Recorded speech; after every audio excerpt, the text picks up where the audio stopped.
qui a réellement écrit le Coran? Le Coran n'a pas été écrit par un homme. S'il avait été écrit par un homme, on aurait plein de détails comme ça.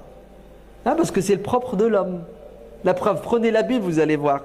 Dans la Bible, il y a plein de détails comme ça sur les prophètes qui, de prime abord, ne sont pas d'un grand intérêt. Ouais. Quand Dieu parle de Noé, le bateau de Noé, est-ce que vous croyez qu'il le décrit? Il faisait 40 mètres, il fallait 300 clous, 200 planches. Rien de tout ça. Ouais.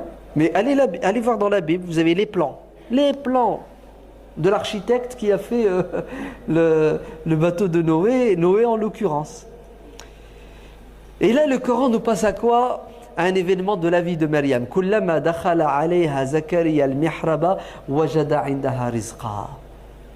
Quand Zakaria ramenait la nourriture physique, matérielle, son déjeuner à Maryam dans la chambre d'étudiant où elle vivait, qui est le mihrab, c'est-à-dire là où elle se recueille, là où elle adore Dieu.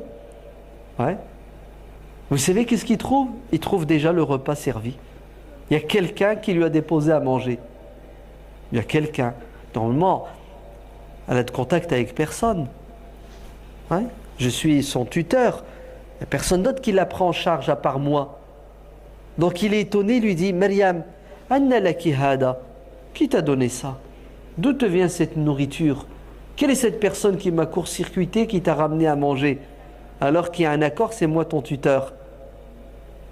Réponse, sans hésiter, toute simple. Allez, spontanéité spirituelle de Maryam. Qalat huwa min indillah. Inna Allah yarzuqu man yasha'u bighayri hisab. Ça vient pas d'un humain, ça vient direct de Dieu. Je prie, je finis ma prière, je me retourne et je trouve mon assiette. Eh oui. Vous avez vu comment Dieu est capable de donner sans compter. Vous entendez, hein? C'est pour ça, ne croyez jamais que ce que vous avez, vous l'avez eu grâce à vos pectoraux ou grâce à votre cerveau. Vous avez parce que Dieu veut que vous ayez. Même si vous faites des efforts, si Dieu ne veut pas que vous ayez, vous n'aurez pas. La preuve, Myriam n'a pas fait d'efforts, elle a eu. Alors, vous avez compris pourquoi est-ce que Dieu lui donne à manger alors que Zacharia va lui ramener à manger? Vous êtes bien d'accord? C'est le boulot de Zacharia, tous les jours il lui ramène à manger.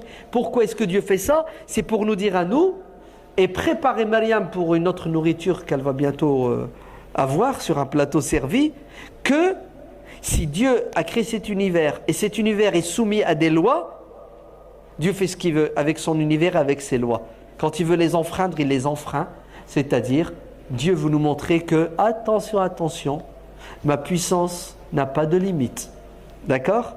Donc, ne devenez pas des matérialistes en croyant que l'effort et l'intelligence sont suffisants pour réussir. Ouais, c'est très important. C'est du domaine de la aqidah. Et là, quand... un commentaire. Ouais. ذلك من أنباء الغيب نوحيه إليك وما كنت لديهم إذ يلقون أقلامهم أيهم يكفل مريم وما كنت لديهم إذ يختصمون. Ça c'est un commentaire